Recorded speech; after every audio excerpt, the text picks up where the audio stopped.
جب یہ دریا سوکھ جائے گا تو قیامت نزدیک آ جائے گی، بائبل کہتی ہے۔ قیامت کی ایک نشانی بتائی ہوئی ہے دریا سے قیامت کی بہت ریلیٹڈ، ساری نشانیاں ہیں، جس میں ایک سب سے بڑی نشانی یہ اس دریا سے اس ریلیٹڈ دریا ہے کیا؟ سے related کہ یہ دریا سوکھ جائے گا اور قیامت نزدیک آ جائے گی۔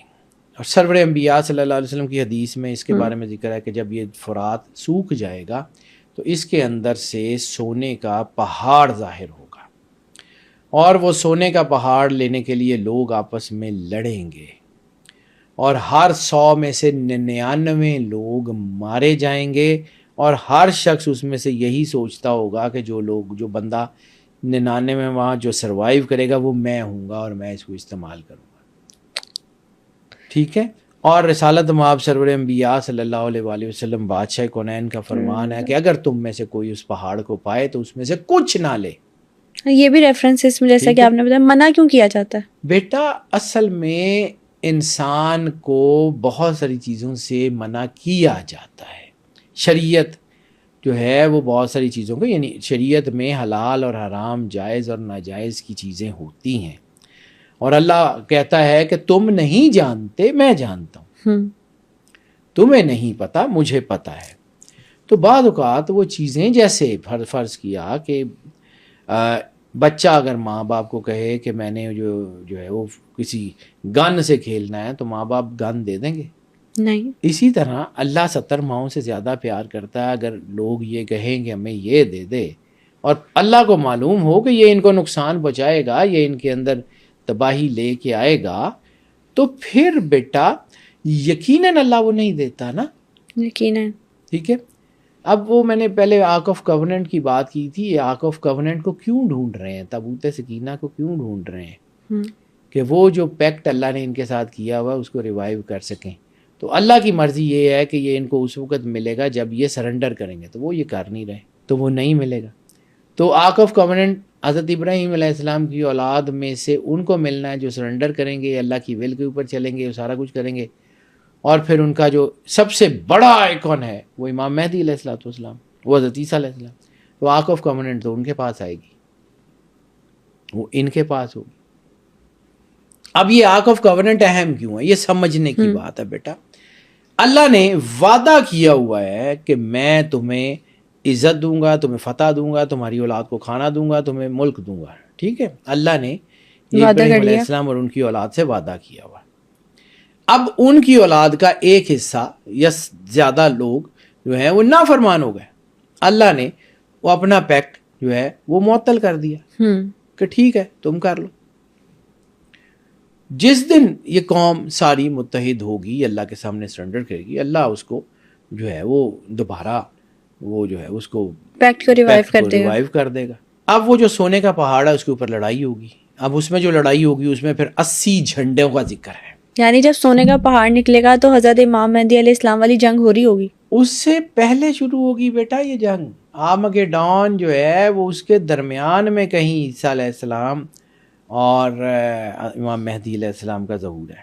آرمگیڈون شروع ہوگی، رفٹ بن رہے ہوں گے۔ اب میں آرمگیڈون کی بات کروں، آرمگیڈون سے پہلے بہت ساری چیزیں ابھی نہیں ہوئی ہیں، اور کچھ لوگ جو ہے وہ جب جیسے میں نے کہا نا کہ کچھ لوگوں کو آئیڈیا نہیں ہوتا، آرمگیڈون سے پہلے 3rd ٹیمپل بننا ہے، آرمگیڈون سے پہلے گریٹر اسرائیل بننا ہے، آرمگیڈون سے پہلے یہ جو ہے آغاز ہے فرات کا عرارات اور یہ جو ہے وہ کانسٹنٹینوپل والا سارا ایریا، یہ ترکی کے ہاتھ سے نکلنا ہے۔ حدیث کے لفظ ہیں یہ سارے۔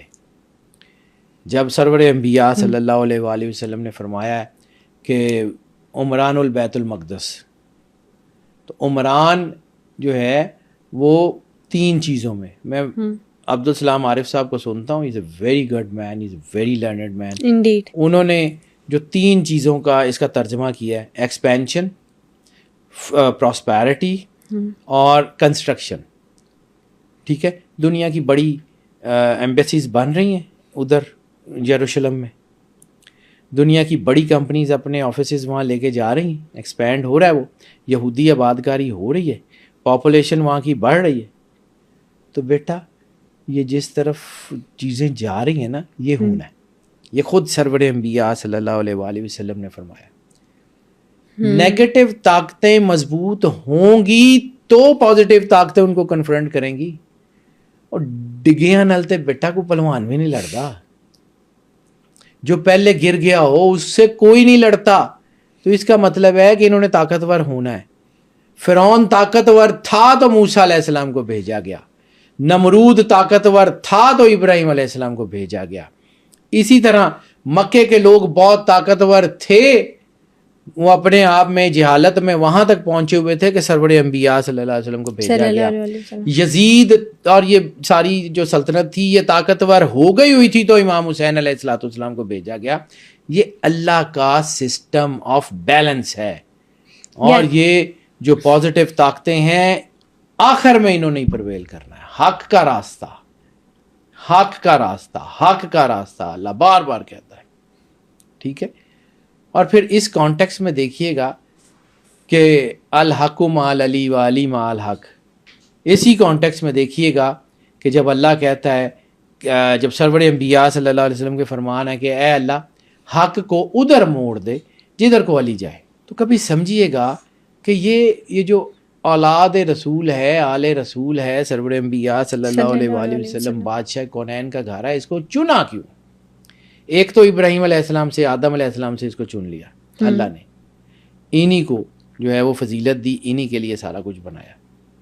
اور ایک پھر سرور انبیاء صلی اللہ علیہ وآلہ وسلم بادشاہ کونین کی جب نبوت ختم ہو گئی, کتاب آخری آ گئی, تو ایک سسٹم جسے امامت کا سسٹم ہے وہ رائج کیا. تو وہ بھی انہی کی اولاد ہے نا.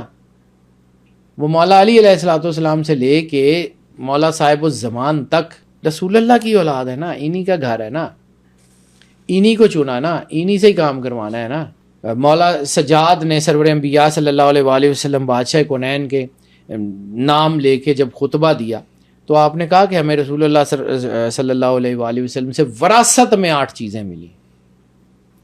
ان 8 چیزوں کا ذکر کرتے ہوئے فصاحت, علم, شجاعت, اور اس میں اور بہت ساری چیزیں ہیں, حلم دیا اللہ نے, حکمت دی ہمیں. 8 چیزوں کا ذکر مولا سید سجاد علیہ الصلوۃ والسلام نے کیا کہ سرور انبیاء صلی اللہ علیہ وآلہ وسلم بادشاہ کونین کی طرف سے ہمیں وراثت میں یہ 8 چیزیں ملی. تو وہ 8 چیزیں جو ہیں وہ وہی ہیں نا جن سے اللہ نے کام لینا ہے.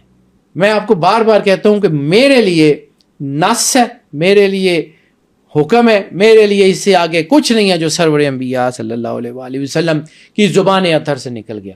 میرے لیے وہ ایسے ہی ہے کہ جیسے دنیا میں یہ ہو کے رہے گا.